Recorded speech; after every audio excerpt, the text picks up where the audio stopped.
Hey guys, welcome to episode number 5. I'm here with my guest Alyssa DiPadova. How are you? I'm doing good. How are How you you? doing? Good. So this is gonna be an interesting one because she's also my client.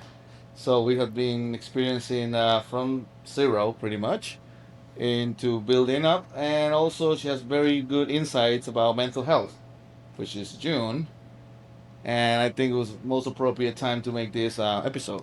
Awesome. Yes. How Thank are you you for feeling? having me. Yeah. Absolutely.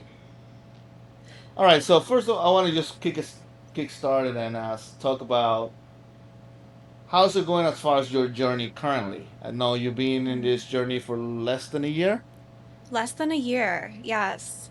So it's going well. There are some ups and downs, but I think that's to be expected.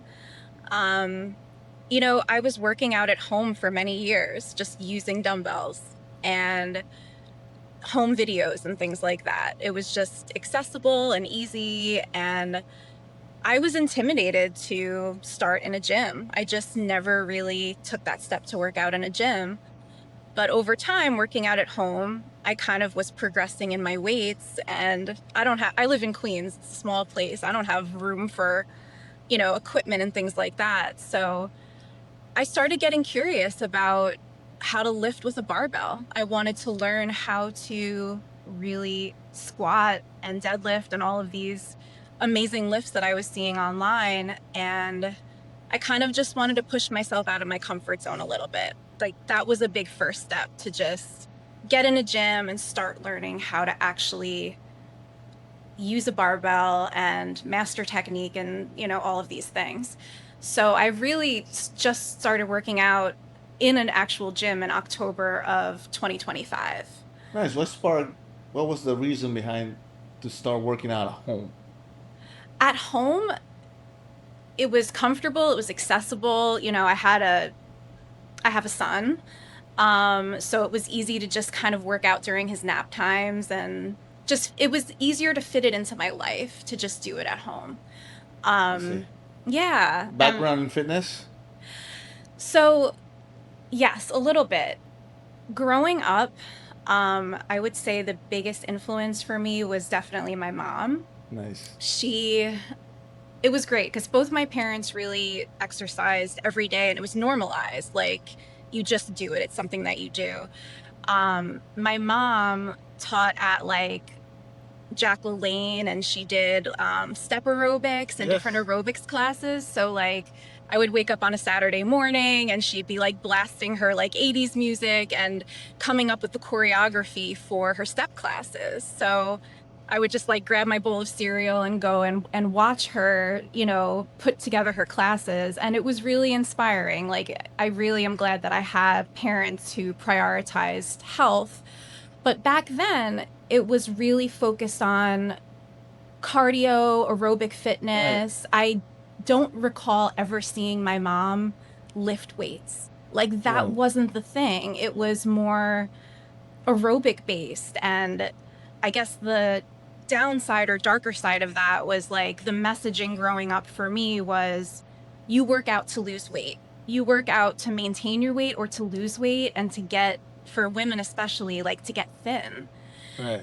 And that was kind of the messaging I internalized as a kid going up into my teens and early adulthood, was like, okay, you work out to, maintain your weight or to get skinny, basically. I just kind of later in life started receiving the message of like, no, it's important to be strong too. Like, that should be a priority, especially as you age.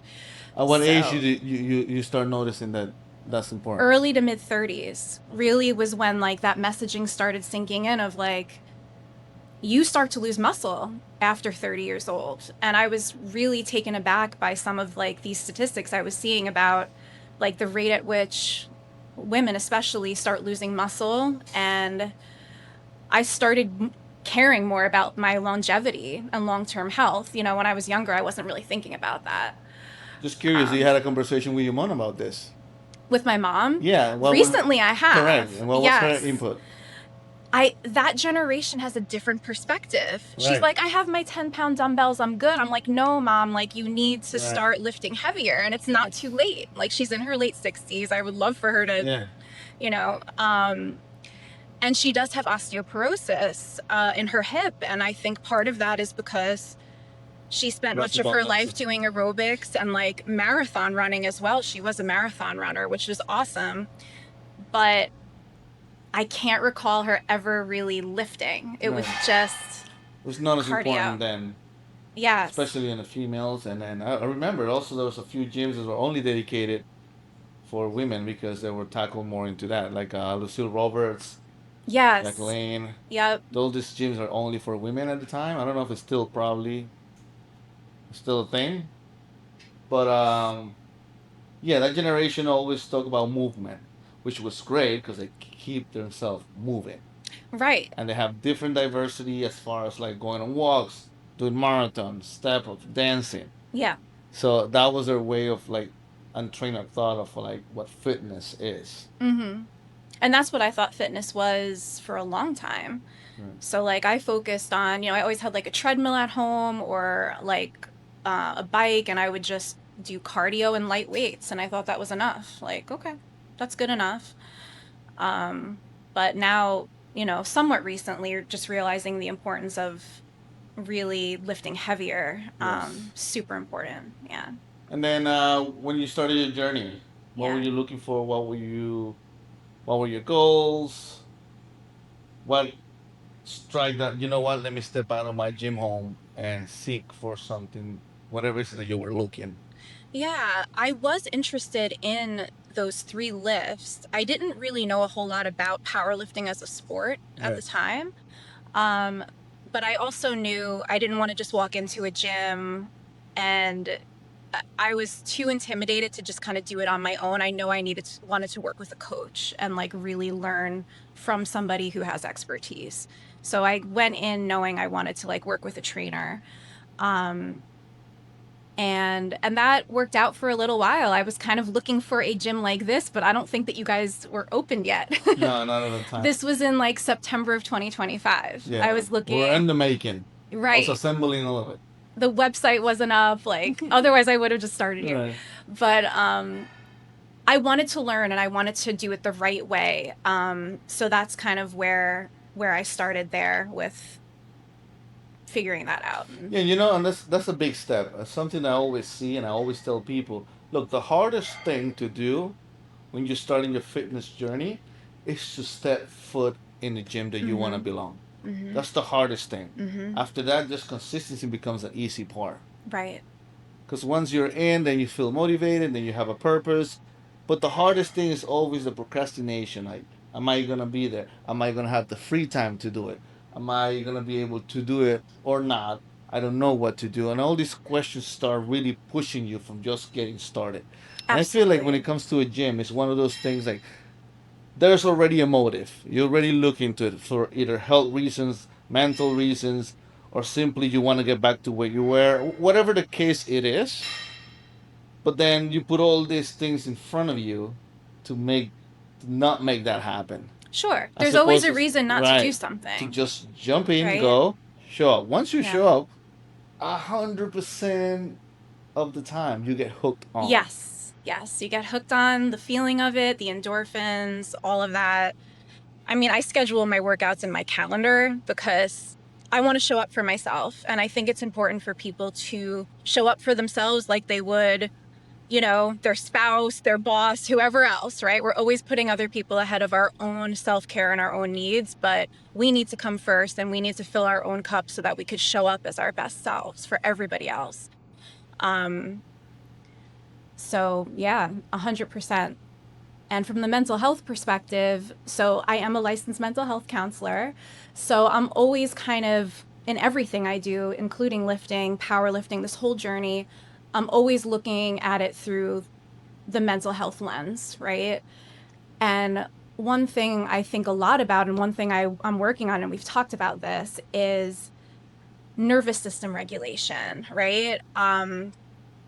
If we come into our sessions dysregulated or feeling off, what I've noticed is typically once I start moving my body and start lifting, I definitely start to feel more present and grounded with myself. It's very therapeutic in a lot of ways. And exercise does have such a positive impact on mental health. It regulates mood, it helps people cope with stress. And I really think that that should be part of the conversation because it's another motivator beyond just physical fitness. Like, of course, the physical part is so important, but there's so many mental health benefits that really should be up there in terms of reasons to start, you Yeah, and know? I think it's also very important, something that most gym goers don't tackle unless you're in a competitive setup. They don't give it a Mm, thought mm-hmm. about how your mind plays a role or an advantage to your fitness. Like for us competitors and everybody's competing, we always trying to get an edge. So we're always trying to read what can we do. Some that we know that our sports psychology is a thing. Right. So now we tap into those. But for the general population, they never give it a thought. Mm, And I always preach the same thing. It's like you have a privilege to be training that specific time yeah. at that specific moment. Put the best, give the best that you can do at the moment with whatever circumstances are currently on that day, Mm-hmm.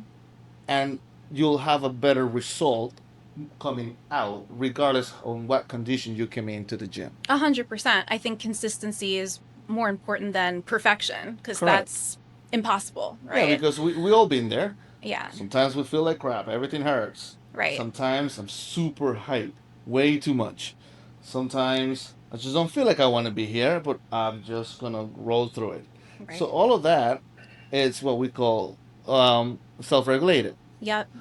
So the ability to even do the best when you can, because there's other factors in life, of course, that I don't know, as a family member, husband, wife, work, the city, the environment that you're in, and such different things are always going to have some kind of impact Mm-hmm. to your daily routines. Yep.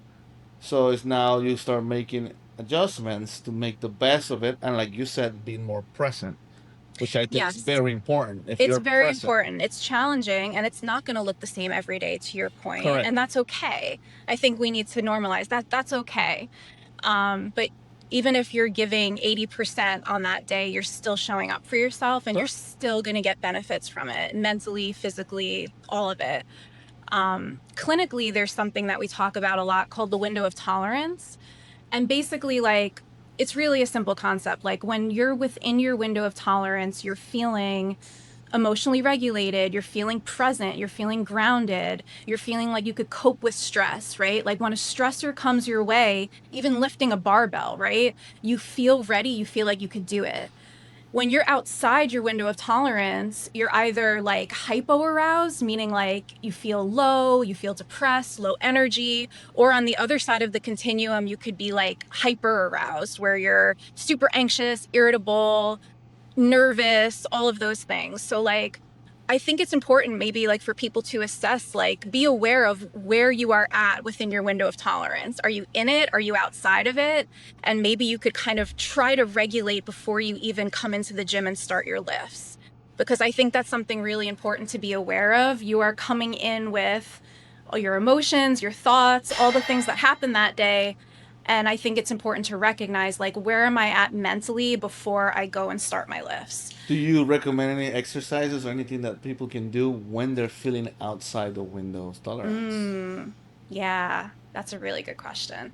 So, with my clients, I do a lot of nervous system regulation exercises. So, we do a lot of visualization exercises to, it really starts in the body. So, you want to literally calm down your nervous system. So, that includes deep breathing. And one of the exercises I do, I'll give an example. One is called peaceful place or safe place. Yeah. So I have clients imagine a place, it could be real or imagined, where they truly felt at peace and safe. That's the main thing. And I want them to describe it to me in detail. So we go through all five senses, right? What does this place look like? What does it feel like? What does it taste like? What does it smell like? All of the things. What do you hear? Because I want them to be able to put themselves mentally in that place, even though physically they might be in chaos or they might be Right. in a place that's unsafe, right? So we are visualizing ourselves in that peaceful place.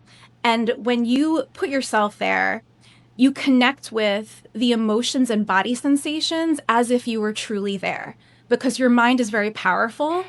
And if you picture yourself in that peaceful place, you should start to feel calmer, more regulated. Um, your heart rate could, go back down to its normal capacity, all of those things. So it really has physiological and emotional impact going through that visualization exercise. So that's one way, briefly put. Yeah. Um, but I think the point I want to drive home is it really does start in the body. You might not be able to intellectually get yourself there. Just telling yourself, calm down, Right. might not be enough, Correct. right? Correct. So,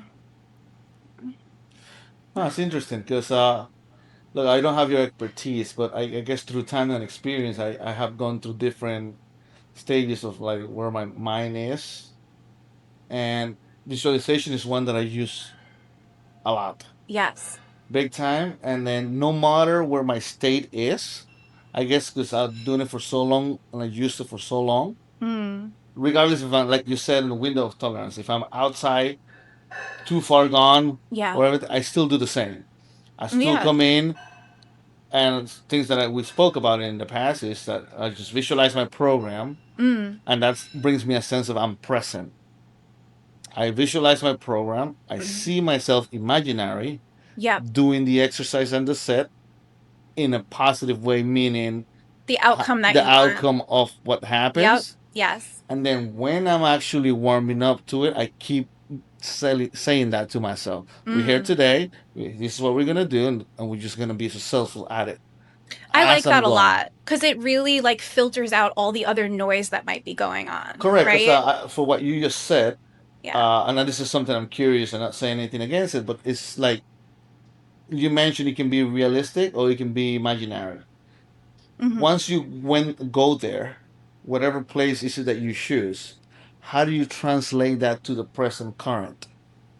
Yeah. Basically, the goal is once you finish an exercise like that, you are in a more calm, grounded, relaxed state Mm-hmm. so that you are now back within your window of tolerance and you can handle whatever's in front of you in that moment, right? Mm-hmm. So if you're outside the window of tolerance, you're doing this exercise, whatever intervention it may be, you come back, you're back in the present, and you can take on the day, right? It's easier to go about your day and handle stress when you feel capable of handling it when you're back within that window. That's really the goal. It's to Right. get you back in that space where you feel you can cope with and, deal with whatever's coming your way. It's interesting, like I see this happening with lifting too, like when you are under the bar and it's a heavy weight. Sometimes I get outside of my window of tolerance. I get very anxious or Right. scared. And I think lifting is great in the sense that you're kind of under like controlled stress, right? That's what I like about it. It's a controlled stimulus. You know the weight. It's fairly predictable because you have your plan. And I feel like it's kind of teaching your body how to better tolerate stress and expanding that window a little bit, right? Like, Adaptation takes over as you go. yeah, exactly. Not only from the physical standpoint, but mentally as well. So, like, I think that continued exposure and practice with controlled stress really can be beneficial because you're expanding that window and that can translate into everyday life. Correct. So, right, we're like putting a stressor on our body here, we're coping with it, we're showing ourselves, hey, I could do hard things. And that Right. translates into like your day to day stress at work or with, relationships, whatever it might be. It's a sentence that I'm pretty sure a lot of our listeners too will go through. It's like, I'm here. I'm a power lifter. I compete, and a lot of people are not. I'm doing this for a reason because it's not easy. That's a Mm-hmm. sentence that I always hear powerlifters always say to themselves Mm, when things are tough in the gym. I see. I see they go through that same thing. Like, look, if it would be easy, not a lot of people were doing it. You're the one here. You're the one doing it. You're the one going through it. Let's go. Yes. And they repeat that in their head to create, I guess, some kind of like I would say arousal or Yeah. maybe focus in a sense. Because I Mhm. hear a lot of people always say things like that, Yeah, absolutely. And it's and I true. include myself. I just go a little bit past that Yeah. as far as like when I'm lifting, because I know the adaptation happens. That's something I guess I know as progressively because you somehow predict it to your plan. Yes. But also at some point, it's like your brain is not there, Mhm. but Mhm. yet somehow you know far away that you're capable of. So you have to somehow bring yourself back in here Yes. and then And it's push the hard. thread hole. It's hard. I just Yeah, want to say it's not easy. I think it takes practice and persistence, and what works for one person might not work for another. So I think correct. it's trying out some different tools and figuring out what works best for you. You have figured it out, which is amazing. And Yeah, that's so probably yeah. yeah, you have to work what works for you and Yeah. what brings you into these different zones, and Mhm. then I guess you can always pull tools out Yeah, as you go, depending where you currently are. And that definitely. comes with time and experience for sure. But like you you started this journey not too long ago, right? As far as like your current experience with clients, let's say in general, in Mm. your practice, Mhm. is it people that are more physically active seeking for help, or is it people that are not physically active seeking for help? Mm. It's a good question. It's really a mix, but I will say this. When I take on a new client, we go over all of the different lifestyle factors.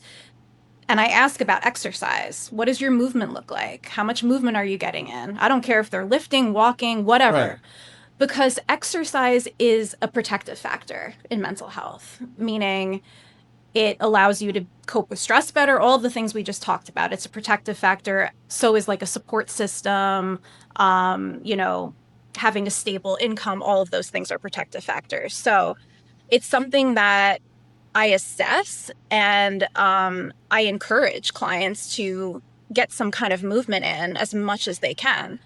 I have had clients who, started going to the gym or started an exercise routine at some point while they've been in therapy with me. And they definitely report back saying that they feel better after they work out. They never regret moving and working out. Correct. It improves their mood. It helps mitigate the symptoms. I see it, it's not a replacement for therapy, obviously, but it's definitely a complementary tool. I think it should be used in conjunction with therapy. Just like proper nutrition, sleep hygiene, all of these kind of foundational factors all roll up into better mental health, Correct. And it also you comes to know, routine. 100%. The fact that you're Yes. out of your routine, specific things that you do Yes. constantly, and they For slowly sure. they stack up into something. Yeah. All right. So let's move into your gym starting now barbell and Mm, training for yeah. yourself. Yeah. How was that first time in the gym going back? I was I was terrified. I'm not gonna lie. Yeah. I was scared to start.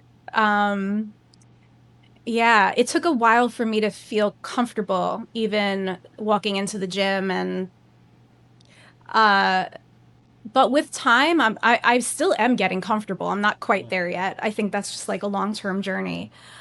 Um I feel like I'm learning a lot, and one thing that I have to keep reminding myself of is to just be patient. I think in general, I'm not the most patient person, but this process, you have to be patient. You have to be persistent and give yourself some grace and self-compassion because it takes time. It just takes time. And that's kind of like an affirmation that I have to kind of keep instilling. And what was that make you scared about the gym? What made me scared? Uncertainty and not knowing. Meaning I had no experience. I don't know how to use machines. Just the unfamiliarity of it was scary and intimidating, Yeah. honestly. Yeah. Yeah, this is what a lot of like gym buddies come into place. Like Yeah. somebody who doesn't know is stuck along with somebody who goes to the gym. Hmm. And then once they're both together, they kind of learn your ways, and it doesn't seem that intimidating no more. Right. Because then you have somebody who walks you through it, and then okay, it doesn't seem as bad. Right. Now you keep showing up because now it becomes a support system.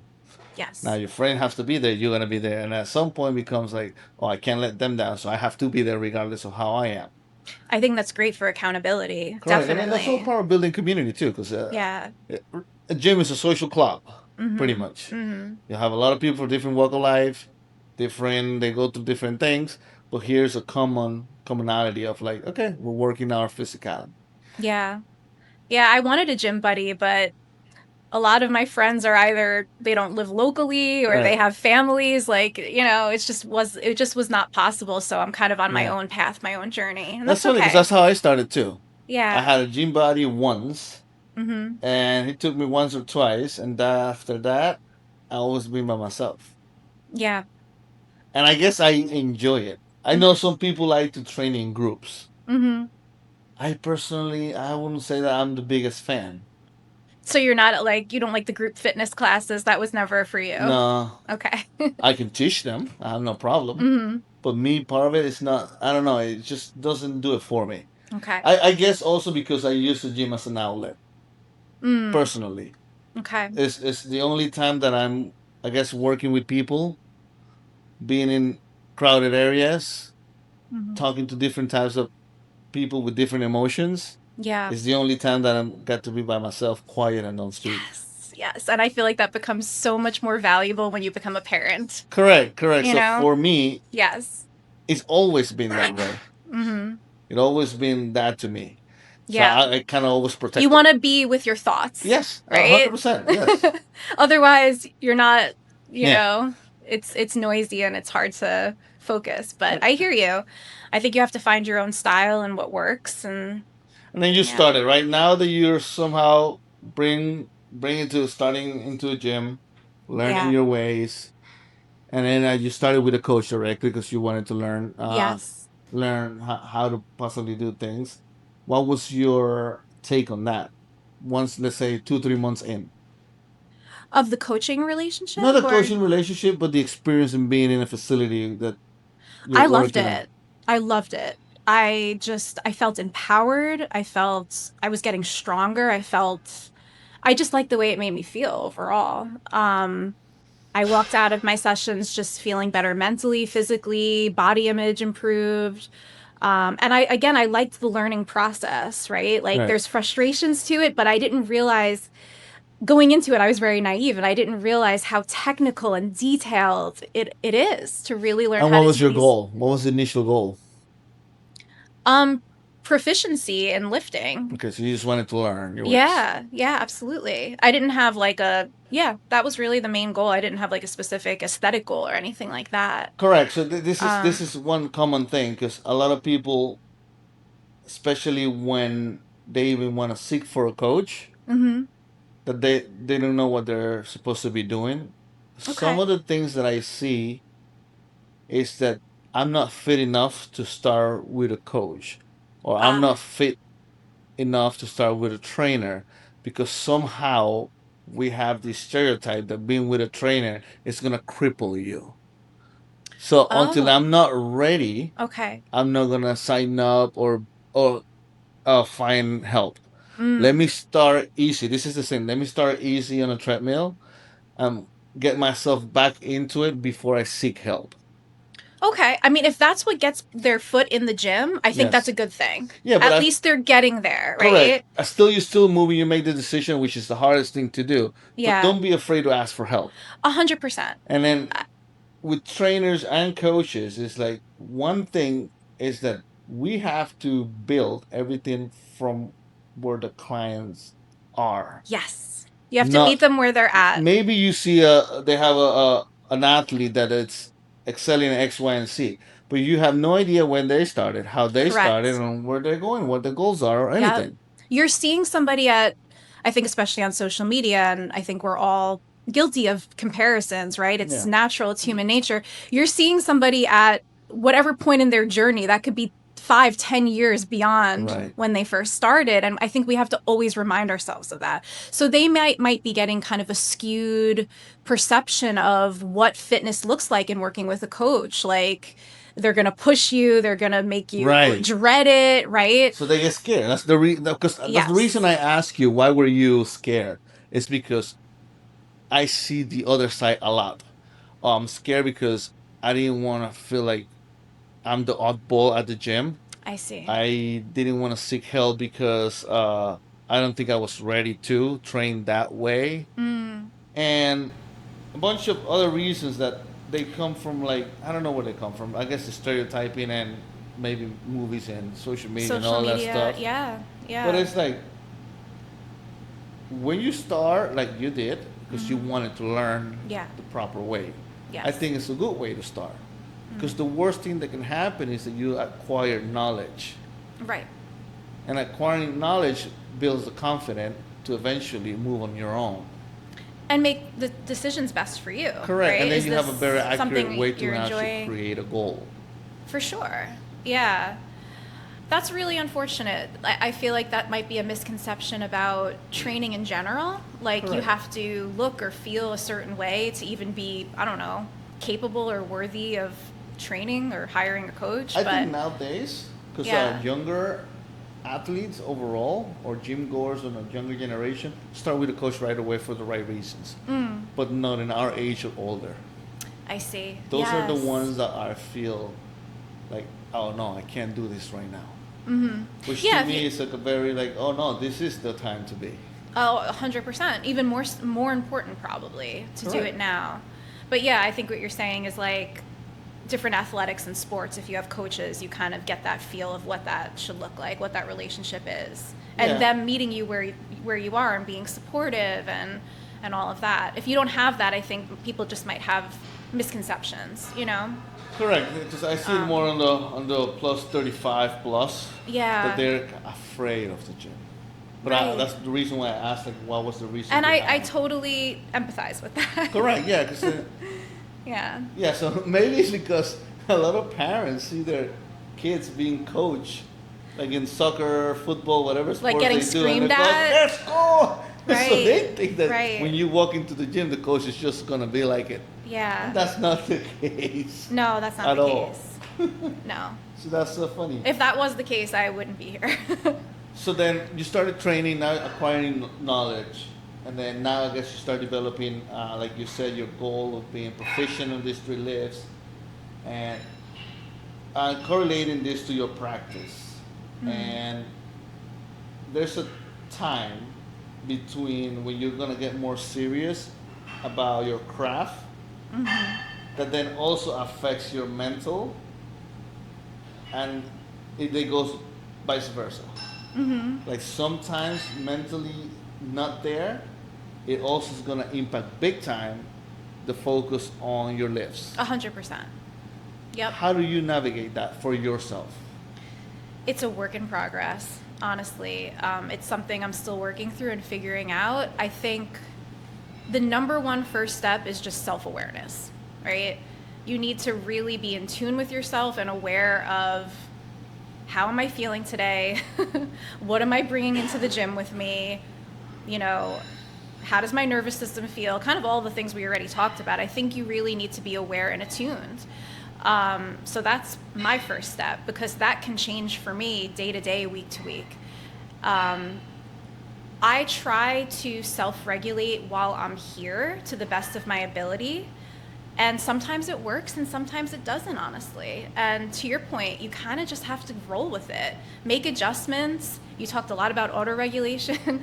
Like, make adjustments as needed and listen to your body. But I would just say try to finish as best you can. Um, I am still figuring that out. I think it's like I'm still processing and figuring out what works best for me individually. Um, yeah. Right. So a lot of the times, it's I guess it's frustrating like anything else. Certain Mm-hmm. things that you want to put some time to and some dedication, you're gonna have good days, bad days, so-so days, amazing days, and so on. And it's very important to see the big picture. And I always talk about this, like, yeah, that day might not be good, and that's okay. Leave it at the gym at the moment it ends. Yeah. Tomorrow is a whole different day. Maybe you Right. get another 9 hours of sleep or something. I don't know. That the next day you come in, you're amazing. Right. So Right. then don't let that one dictate the future or the whole outcome 100%. or Yeah. where your program or journey is. No, Because you're right. everybody goes through that. Yeah, that's like Somehow. distorted thinking pattern. You have one bad Mhm. day and you suck at this, right? You generalize it to your whole performance. I've been there, and you have to catch yourself because that's like a cognitive distortion, basically, where one bad thing happens and you assume that it applies to all your lifts, or you make some judgment about yourself just because you were off one day. I think it's really important to check yourself and your thought patterns to understand, like, this thought pattern is not helpful for me, it's not accurate. Look at the facts. I know you're really a big fan of that, looking at evidence and going back to the facts, right? Right. For me, that partially works, but I think it's important maybe for lifters to actually look at the evidence, right? Yeah. Don't take your feelings as facts, because oftentimes, unfortunately, they're not always based in fact. So, Yes, and I think that's also a problem with social media. yeah. I noticed that, well, 100%, us, like for a certain period of time, we didn't have social media. Mm-hmm. So the only cool thing that we see is the magazines, but that's like so distant because you don't see like the human in it. You just see videos. Just an image. Correct, just an image. Yeah. But then you see it at the gym, and you can see like the guy that you look up to. He also have bad days. If he has bad day, what am I gonna have? Right. I'm gonna have bad days too. So it makes it cool. It's fine. Right. It normalizes But it. I feel with social media, everybody posts only their big lifts. Yep. Always a big lift, and everybody's like, okay, he's moving up, he's always happy, he's always aiming. Like, I'm sorry, it's gonna be more bad times than they're gonna be good times, depending on how experienced Or just neutral you are. times. Correct, right? neutral times. Just neutral. I think we Correct. go through most of our lives and it's neutral, right? We have these highs, we have these lows, but it's just like It feels good. and that's it. baseline, right? You did what you're supposed to, and everything goes well. But you're right. Social media, absolutely. It's all PRs for the most part. I really try to make a point to comment on posts where people are showing themselves fail Yeah. or struggle, or it's the beginning of their journey, because I think Yeah. that we need more of that. I need more of that. To personally. me, that's one of my tools to bring me level. Okay. I personally, I'm a fan of also posting when I'm not doing good. I like that a lot. Because when the more I see it, the more I'm okay with it.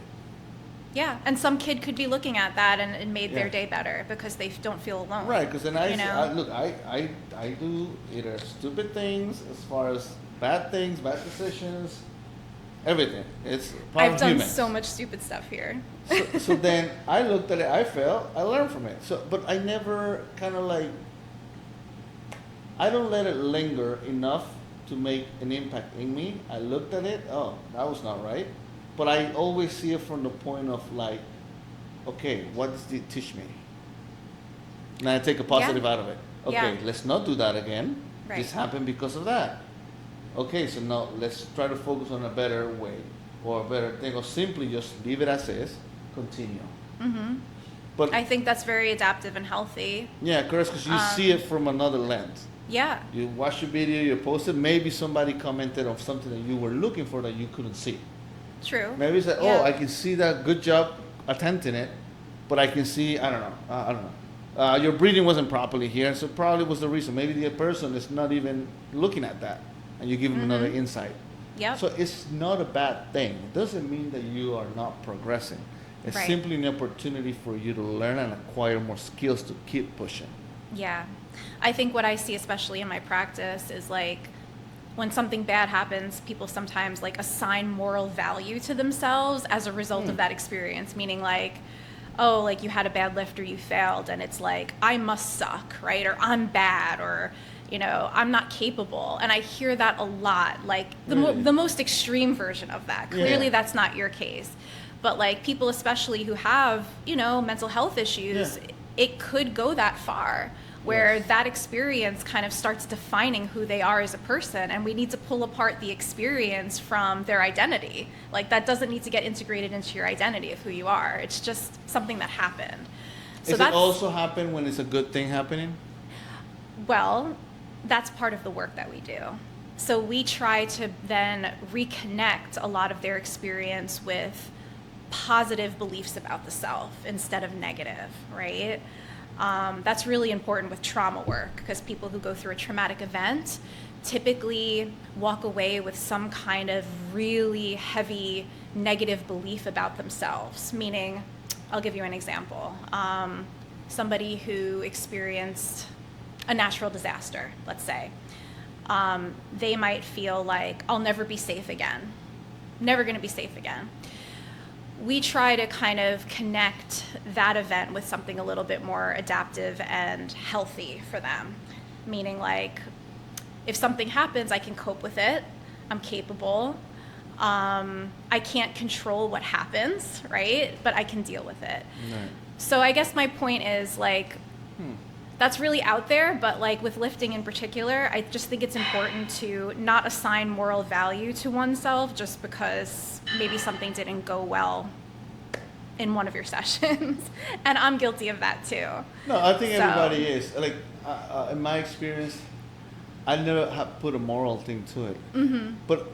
But I have put myself into the fact that, okay, maybe I gotta go back and see what am I doing that's causing this constantly. That's usually Very what I... solution focused, which yes, is good. Yes. Yeah. Like, I don't know, it's hard for me to relate, but I understand it because I see it a lot. Do you? I see it a lot in people. It's Okay. a common thing. In different levels as far as in the gym. Some people, like we said, the person that was looking for a coach doesn't want to start because they don't think they're fit enough. And they actually believe that. They like to see it, they like the results, but they don't want to be part of it. I wonder if it has to just do with shame. Like, are they Well, it's ashamed part of of their... it. That's part of it, and that's part of it. And know. the biggest thing I always say, like, look, that's the reason why the gyms have mirrors. Everybody gets to look at themselves only. People think a lot that everybody else is just looking at you. Right, that's true.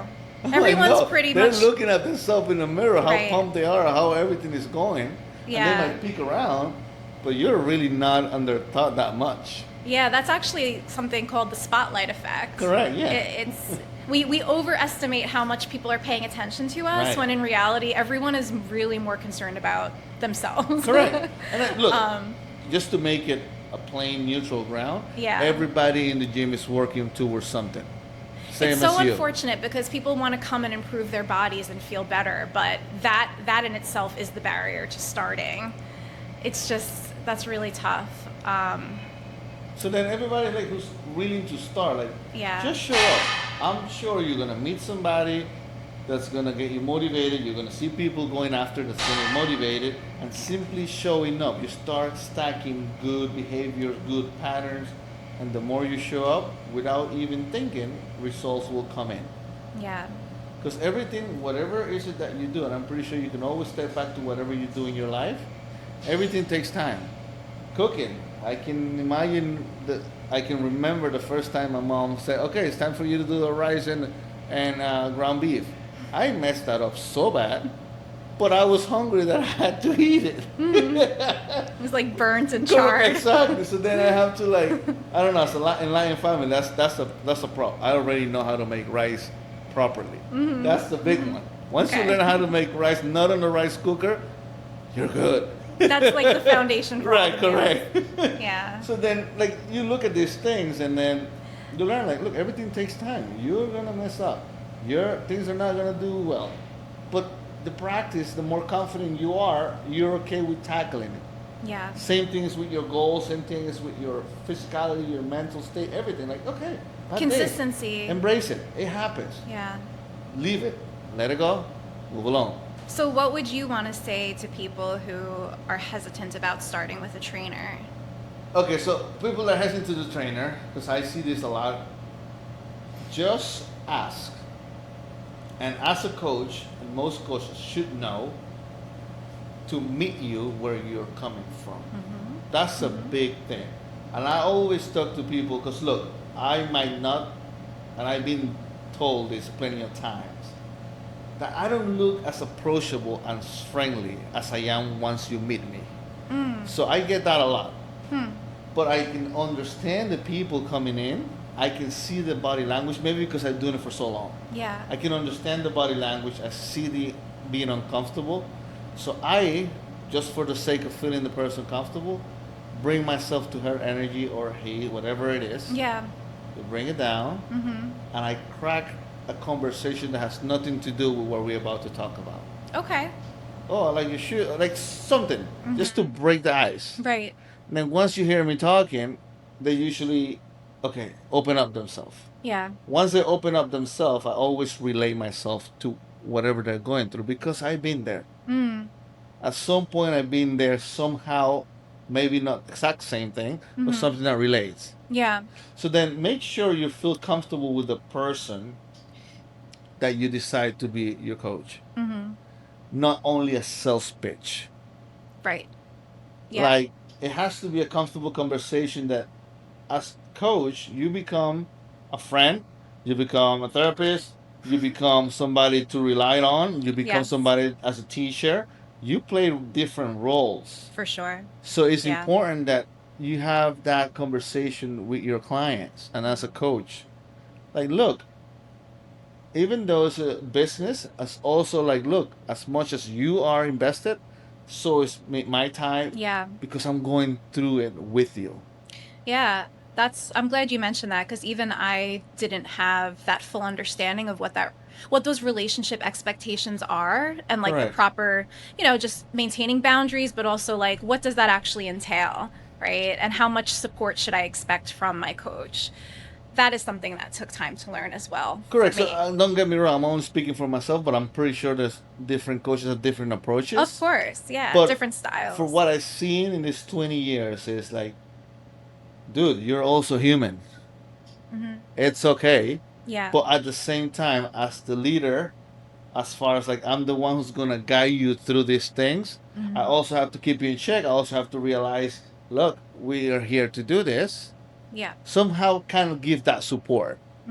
So like it's more of simply like I guess it's human communication. Just talk to a person, just a person to a person, not a coach to a client. Human first, coach second. Correct. That's how I approach my clients too. Like I'm a human first. I'm vulnerable with my clients. We were taught in school like not to self-disclose information. I don't overly do it, but I absolutely share things so that I could relate to my clients. It depends on your nature too. Yeah, absolutely. But like human first, coach second, and I think that's so important with building rapport and relationships with people. And I think that's an important message to get out there because clearly there's some disconnect, I think. There is. And then like, especially for me, I'm curious. I'm very curious to know things. I might know a thing or two. I don't act like I know it all. I simply, so how do you do this? I really want to know what approach before judging. Because I, especially now, people like, that exercise shouldn't be done that way.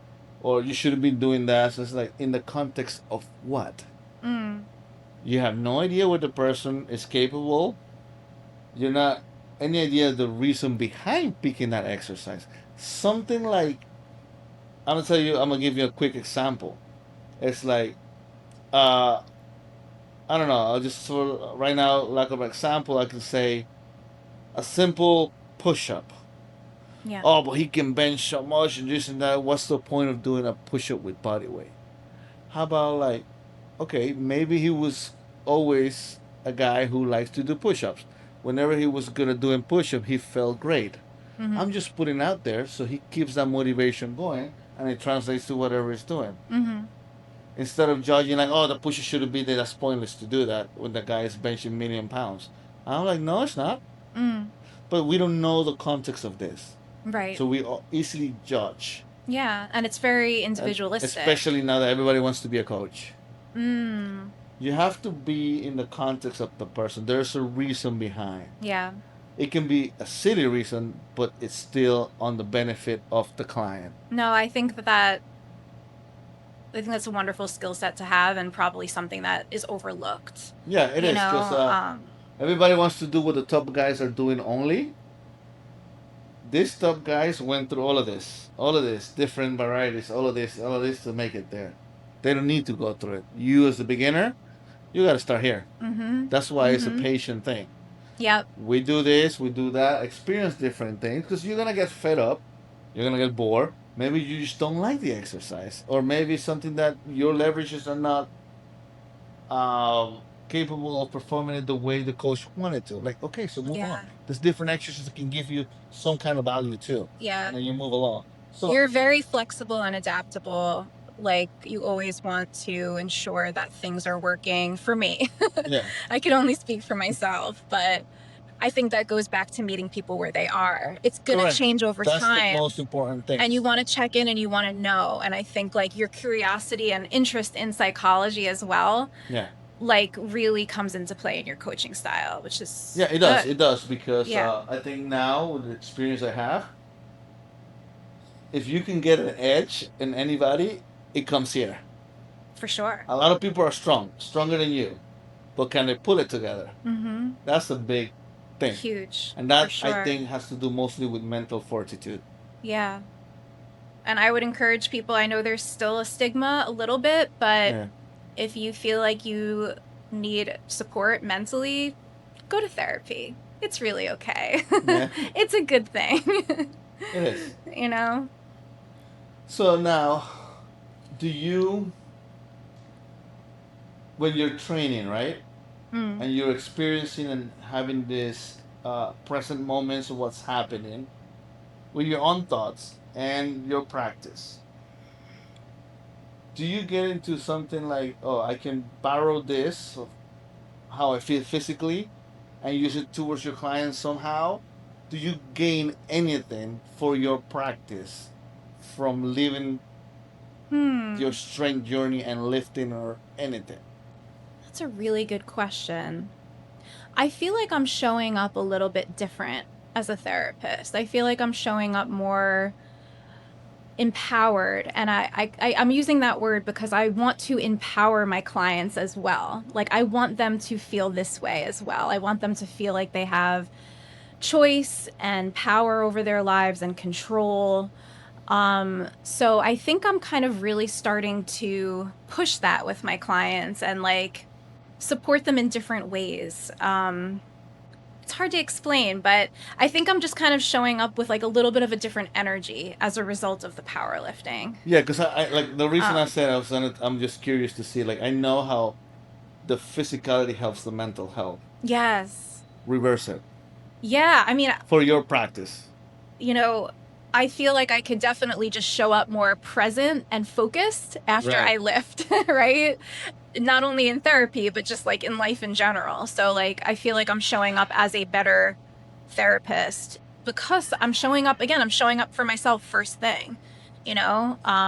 I'm leaving here clearer for the most part. Granted, there's always going to be some days that aren't great, but more clarity, more access to my rational side, all of these things. And that kind of spreads out and, it comes through in my life in different ways, for sure. And I'm sure a lot of people are also You know? similar journey than you are. Yeah. Like as far as you studying, you were curious, you wanted to learn because you were afraid of like not doing the right thing or possibly injuring yourself, but you wanted to Yes. seek help for mental health, regular benefits, bone density, Yep. just longevity as a whole. Yeah. What are your current struggles with that? Now that you're in it, you're part of it. What is the struggle that you see, or challenges per se? Not struggle, I would say challenges during your journey. What is it that you find difficult? One thing that you say to me a lot is trust the process, right? Trust the process. And that is starting to like really sink in and I'm internalizing it, but I think that just takes time and experience and you can't rush that, right? I Right. can't rush to a year from now. So I think just like recognizing where I am and trusting the process, even though I haven't gone through it fully, right? Right. But the more I do it and as more time passes and we go through more blocks and different challenges, like that trust is building and it's becoming more natural and like intuitive. So that is something I struggle with because when I have those, days where things aren't going well, I do get very discouraged still because it's hard to see the big picture like you see it at this point in my journey because it's Yeah. still so early, right? So, So is any in any point of your thoughts it's like I just don't know. and then feed Sometimes. into that instead of feeding into future things that you don't see. I Ah, just don't know what to expect or to yeah. receive. So because I don't know, I don't have to give it that much extra thought. I'm laughing because that's a really nice, simple way to think about it. That's just not where my mind goes. Right, it's not where your mind goes, Yeah. right? Yeah. Okay. Yeah. But I like that. I'll hold on to No, that. 'cause, yeah, some people it's just like they just don't. Just if And you that's don't know, it's okay. okay not to know. Right. But uncertainty drives anxiety. That's the core of anxiety. Okay, I You see. just don't know, right? You don't know. Will things get better? Will things progress? Where's the confidence comes in? Confidence plays a role for sure, Yeah, right? Um, because I have noticed this compared to other people, mm, and I'll use the example of my brother and myself. okay. We grew up in the same environment, same way, different times. Mm-hmm. He's almost 9 years younger. Okay. So I'm an 80s kid, he's a 2000 kid. Mm, So I had no problem until this day that if I go somewhere that I don't know, mm, I'll be okay. mm-hmm. That's always me. So the reason I ask you like what makes you scared is me trying to actually know. Like I'm sure other people. For me, it's not the case. I don't feel any anxiety or something that I don't know. For That's somehow for God me it's bless. like I feel like I'm capable enough to figure it out in the way. If not, I'm okay for looking for help, and Mm. somebody will teach me somehow. But I can get through this like everybody else who has come through this route. Where did you learn that? I don't know. Okay. Life. Okay. It's not something I practice or anything. I guess because Maybe your mom? I don't for the know. first years of my life, I was by myself. Okay. So And you were forced to figure it out on your correct, own. yes. And then Okay. my mom was an old school mom. It's like Yeah. you're a boy, go play, figure it out. Yeah. So I was like, oh, okay, sure, Okay, no so problem. that builds confidence in you. Correct, For the yes. same person going through that same experience, they could have come out completely But differently, then now right? looking at my brother, Yeah. he has an older brother. Yep. He has more friends. Until this day, he doesn't like to do things on his own. He will not go to a restaurant and sit down and eat a meal just because he wants to, Mm-hmm. or watch a movie in the movie theater by himself just because he wants to. That's not a thing. I Yeah. have no problem doing that. Mm-hmm. So it's the Mm-hmm. same thing when it comes to this. So Mm-hmm. the fear that people have, I was trying to understand it. Like, I mean, you're capable enough to probably figure it out. It might take longer. Okay, sure. Why? But Right. then you earn it. You did it, Yeah. and It's that stays on you. uncomfortable. I think people might not want to feel the discomfort, you Oh, see. know, of until they get to that point. I guess but then that comes to also training, the adaptation. Yep.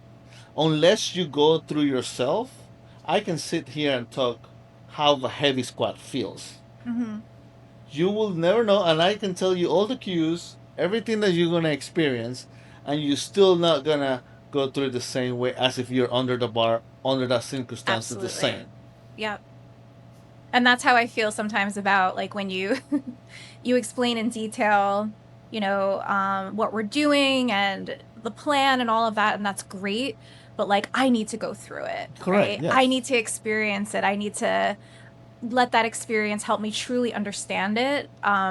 Explaining it is helpful, but it only goes so far, Correct. Correct. right? So then, at some point, you also that's my other thought of like, just go.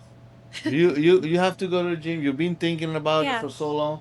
Just go. Don't think too much. Just go. Yeah. Something along the way will happen your way because there's a lot of people on your same circumstances, Mhm. and maybe you guys tag along, and there you go. There goes your gym buddy.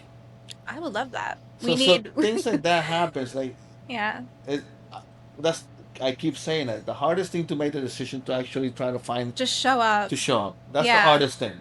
I think like the day I found the website for Strength Dynamics, I reached out to you. Yeah, yeah. Was it That that same same day, day? it was the same day. Yeah, I remember that email too. I just saw it and I was like, this is it. Like I was so Yeah. happy that this And now year your helped me. experience here, because you are surrounded now with competitive powerlifters. Yeah. You're also surrounded by regular gym goers who are Yeah, looking for it's great. different goals. Hmm.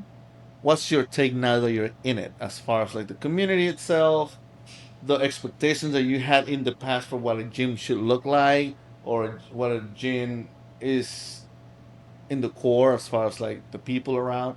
What's your Yeah. experience on that? Everyone is it's so much more. I feel so much like safer than I expected I would. It's non-judgmental. Like people are chill. People want to help each other out. People are friendly, right? Like I was picturing a very intimidating kind of environment where people might not be willing to help and support, but it's the complete opposite of that. I think everyone wants to see each other do well. And again, like I feel like maybe there's, at least for me and maybe others, like that fear of judgment, like you don't know what you're doing, who are you to try this or do this. I'm older coming into this later in life. So all of these like, kind of silly fears would come up, and my experience here has been just welcoming, and everyone's just kind of doing their thing. It's not, no one's judging you, you Right, know? correct, yes. Um, Because we all been through it the same way. right, right. So you Not everyone talks openly about it like we're no, doing, but and I um, get that. And well, yeah, that's a different story. But I think like people are not open, but it comes back to like, um, is it a fear of being judged? I think it depends on the person. I'm just speaking from my Like for own me, for myself, I experience. talk to everybody the same way. Mm. And if I do silly things, I say it out loud too. Like to me, it doesn't bother me. Yeah, And I know yeah, a lot about like for all people that are saying like as you were starting everybody else, it's actually better than you expect it to be for the most part wherever facility you go in. yeah, Every 100%. gym has its own community, and there's good people in every single gym. Mm-hmm.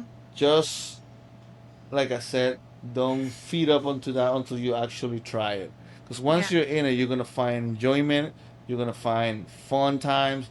You can meet people that are funny, that they somehow serve a good purpose and a good adaptation to your journey as you're moving along. So agreed. they're gonna offer you help. They're gonna offer you good times, talking. It becomes a cool thing.